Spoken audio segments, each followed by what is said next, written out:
Ike Ichibu, the Outbox. Thanks for watching, and I would like to begin by calling your attention to something that is happening with this channel. 80% of the people that watch this channel are people who are not subscribed to the channel. So please, if you're watching, I would like to seek your indulgence. Subscribe to the channel so that whenever I put out the content, you would get a notification. That said, I appreciate your watching, and I hope that those who are subscribed will watch even more. What do I have to talk about today? Tribalism in academia. What? Tribalism in academia. Now, we're talking about identity politics in academia when we talk about tribalism. We're talking about groups and in-groups in academia, how they influence academia, how they drive mediocrity and even success in academia. Are they supposed to be there? I don't know. I was reading this paper written by Everett Etali. It's a 2015 paper. It's titled Preferences and Beliefs in In-Group Favoritism. And it says that in-group favoritism does occur in academia, and it defines it as the tendency to favor members of one's own group over those in other groups. But also it says that is one of the things that are not well documented, but that the mechanism driving this behavior in itself are not even well understood. So in particular, that it's unclear to what extent in-group favoritism is driven by preferences concerning the welfare of groups over out-group members. The welfare of in-group members over out-group members versus beliefs about the behavior of in-group and out-group members. I was reading this paper and then I said, look, if we have to think about academia and put academia under the stethoscope to see the dynamics of in-group, out-group scenarios, I think, and I'm speculating, but my speculation is based on empirical experience and observations.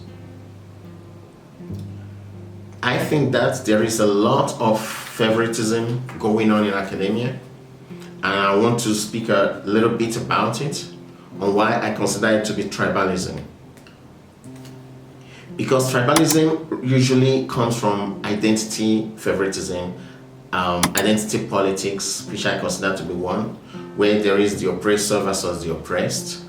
In a previous video, I kind of used the experience of the Russian academics being banned by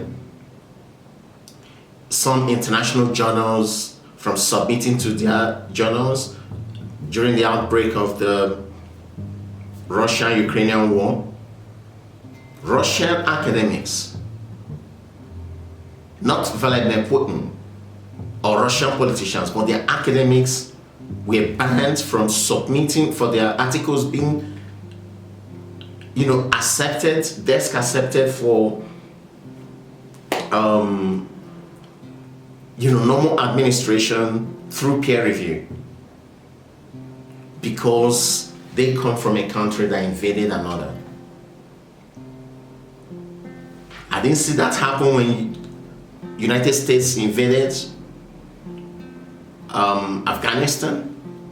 I didn't see that happen when United States invaded Iraq. I didn't see that happen when United States invaded, when they invaded Iraq. I even didn't see that happen when Iraq invaded Kuwait. But it's an identity politics where there's the issue of the oppressed to be protected and the oppressor, those coming from the oppressor, to be victimized. In the same vein, while Russian academics are banned from submitting to certain journals for peer review, Ukrainian academics are encouraged to submit to some other journals where also it is softly put to those journals, or the journals softly put it out that they would consider papers from there. Are we talking about the students when the outbreak of the war happened? Students from Africa who were in Ukraine were asked to go home and abandon their studies, but students from Ukraine could go to European countries and begin their studies, even where the system is completely different. They found a way around it. So there is identity politics in academia, and I consider that to be, if you like, tribalism, which in itself leads to favoritism of certain groups at the expense of other groups. Even put differently, to favoritism of certain groups and oppression of other groups. So that's one thing in academia that links to tribalism. In groups, out groups. Then you have the aspect of the bourgeoisie and the versus the proletariats. I mean, the bourgeoisie we know would be the bourgeois academics, the European academics, or academics from the Northern Hemisphere, the minority group of the world. They are the bourgeois. Then there's also the proletariats. Africa represents that in academia. Latin America, to an extent. A lot from Asia. China has risen from that and is becoming a bourgeois academic region.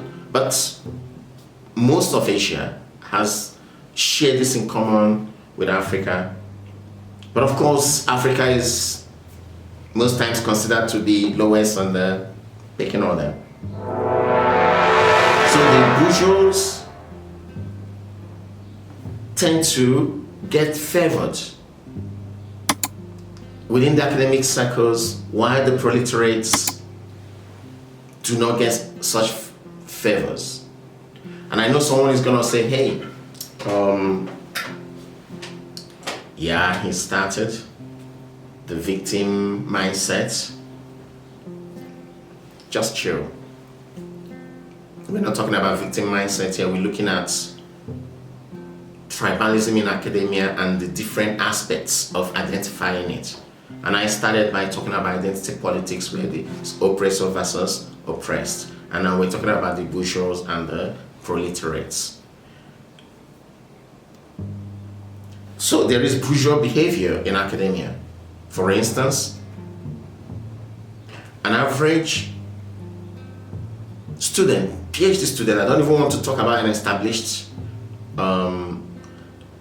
researcher or early career researcher, an average PhD student submitting to most journals around the world actually views those journals as if they are national journals. Because the journals are closed, they are within proximity of where they can submit. Most of the board members, editorial board members, editors from those journals, at least they can see people that look like them or are from their region. And those journals are controlled by, in the most cases, mainstream publishers who are largely who largely originate from Europe. And because of them or other in the United States or other northern countries. And because of that, I mean, you can't blame them to get the impression that these journals, the proximity of them making submissions and getting their submissions accepted are not too far. But it's not the same for someone from the side of the proletariat who sees those journals are being too far away from them and having the mindset and understanding that because it's too far away from them, they have to do more to get there. On one side. On the other side, it is actually too far away from them in reality, and they also have to do a lot to get there. Many a times they submit to get published to some of these journals, they have to publish with people from the bourgeois side of academia, which is the bourgeois region, if you allow me to put it that way. So in itself, this is also a sort of tribalism in academia. And if you check, you just go and check, most of these papers published in very good international journals that originate from the bourgeois regions are such that even when those from the proletariat regions have to publish in those places, you always have a name of someone from the bourgeois side. In the name of supervisor, in the name of collaborator, in the name of mentor, never in the name of dictator. It's always on the good side of things. And the bourgeois are enjoying the game. I mean, let's look at PhD for instance. Before PhD used to be by monograph, we acknowledge supervisor and all that. Or by publication, and the student would publish guided by the supervisor. And of course, supervisor is always acknowledged because at the end of the day it's put together, so we all know it's from the supervisor. But these days, that's not the case. The student has to publish with the supervisor, even though the supervisor hasn't written the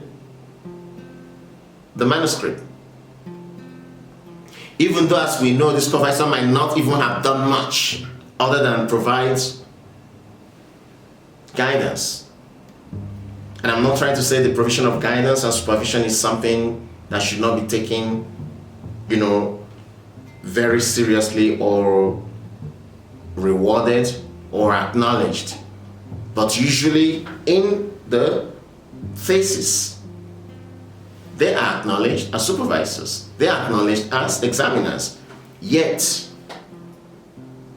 the moment the people from the bourgeois side of academia realized that they could take advantage of getting more publications from publishing with people from the proletariat side, it became a norm, a policy. It has to happen. Even these days, you ask some of them from Europe or the United States or Australia and all that, when you want to make the argument, they say, no, it is intellectual property. That leaves me wondering, what sort of intellectual property is that? Intellectual property? Because you supervise someone? Because of that, you own the intellectual property, or you co-own the intellectual property? I think that's ridiculous. It is ridiculous because then what we are getting, the benefits for the bourgeois is that you can actually see, and they are there, you can do your research. You have a professor or supervisor from, let's say, the United States, who has published 10 papers from Latin America but has never visited that place once in their entire life. Except that they supervise the students, and it has to be by publication, and because they are supervisors, they must be co-authors, when they could also have been acknowledged without co-authorship. That's what the bourgeois benefit. And that's what the proletariats lose. Now, that said, I just use it as, to present the bourgeois mentality, the bourgeois and proletariat sides.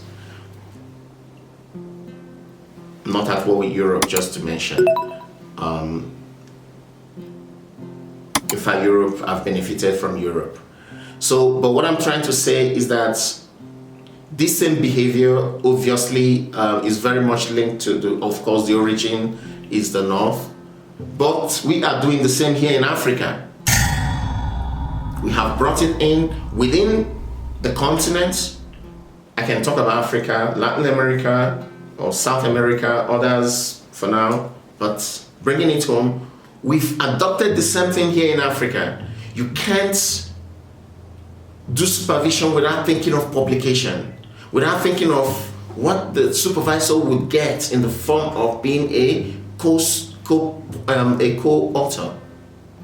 And sometimes it influences whether academics accept to supervise someone or not. So if the topic they think is not publishable, then it's not a good idea. Or the potential prospective student is viewed to not to have experience in publication, then is not acceptable. Or then when the research itself is originating in terms of funding from Europe or from the US, it's already written as part of the proposal that there will be publications, and there will be the other supervisor on the other side, and there will be the other supervisor on the other side, and they have to publish together. It's tribalism between bourgeoisie and proletariat. It now exists everywhere, in Africa, in Latin America, wherever you go, everyone is taking advantage of it. So here in Africa, we have the bourgeois and the proletariats as well. And when we look at it from the global perspective, the same. You go to China, it's the same. That's one side of tribalism around the world, of academia. But then let's look at networking. There's also tribalism that is created within the perspective of ideological camps. This can be in terms of disciplinary groups. You're not from my discipline, you're from my discipline. There's also the aspect of geography. For instance, a typical Chinese or a typical submission, averagely from China, there will be 100 references and 99 are from Chinese literature or literature from China, or Chinese being cited Chinese authors, with none from any other part of the world. If you get it, that's when it's 99%, 95%. They patronize their own, consciously or unconsciously, I can't say, but I would imagine I see that in Africa as well. When we write, it's a little more of the opposite than from other places. Countries, people who are from certain countries would cite few of people from that country, scholars from that country, but we do have, or from that region, but we haven't evolved to that aspect of China or Europe. We have a tendency to still, cite Europe. I mean, our mentors are there, most of our mentors, that's where we schooled. We got scholarships to study there, and so we pay back consciously or unconsciously, or Eurocentrism has been infused in our brain, and so we always are thinking towards Europe. But it is also beginning to take form here in Africa. I'll give you an instance. Using myself, for example, my students will actually, whom I supervise, who actually read my work, pen it down, and cite someone else. And obviously, when you're a supervisor, it doesn't go down well. And then you begin to let them know that if you read my work, you have to cite me. not cite someone else. And then the culture begins to change. Sometimes they read another work and cite you. So it is something that we also have to deal with. This issue of we're in the same discipline and you have to, but we have to deal with it. It's tribalism. There's also the other side of networking. Obviously, people will say networking isn't tribalism, but come on. Okay, some people will think about it in their mind and say, even if it's tribalism, it's for a good cause. Good cause, bad cause. Just think about it. It is an in-group thing, and people in the same group tend to favor themselves. People from the same discipline tend to cite themselves. People from the same region tend to cite themselves. People of the same hierarchy tend to cite themselves. And so I think we should call it what it is. In-group favoritism that happens as a consequence of academic tribalism. So the tendency for one group to favor members of one's own group over those of others is what I call tribalism. So I hope I'm not putting a picture of people carrying bows and arrows and they're almost naked with some covering only their private parts and shooting arrows and fighting a war. That's not what I'm talking about here. I'm just talking about how we dichotomize ourselves based on grouping. Chinese scholars have mentioned favor Chinese scholars. European scholars do the same. African scholars are beginning to learn to do the same thing, although we are still a little bit behind because we are still tied to our European emperors, which I think we should start untying that stuff. It's been a long time. So I would say in academia there's what we encounter when we do this sort of thing in terms of in-grouping. We fall into in-group prisoners dilemma. You get into this dilemma, it's difficult for you to swim out of it, because swimming out of the in-group would mean not showing loyalty. And that is tribalism. In case you're wondering and asking yourself, do I belong to a tribe in academia? I can tell you, I don't. No, I don't. I belong to networks for sure, but even the networks, I follow the network rules and that's it. Do I operate across tribes, academic tribes? Yes. When you've been like me and studied in various parts of the world and worked in various parts of the world, obviously you get to know people, you get to know a lot of things, and that happens. But the consciousness of fitting within a tribe, staying within a tribe as a way to survive in academia, I wouldn't attribute that to myself. But that is something that some of us in academia have embraced as a way of survival, in order to publish more, in order to gain promotion and achieve more outputs. Anyway, that's all I want to say. In terms of tribalism, I would say tribalism, they say it's not good. Let's be careful as we navigate the tribal nature of academia, the in-group and out-group nature of, within academia. Let's ensure that while we favor others or favor ourselves, that we do not disfavor many. Thanks very much, and I would like to finally say, did you like what I've just talked about? Have you got your own opinion? Please go to the comment section. Also like and dislike. But most importantly, do not forget to tap the button down there. If you can tap that button, subscribe, then you would get more of my content. Thanks very much. I appreciate it.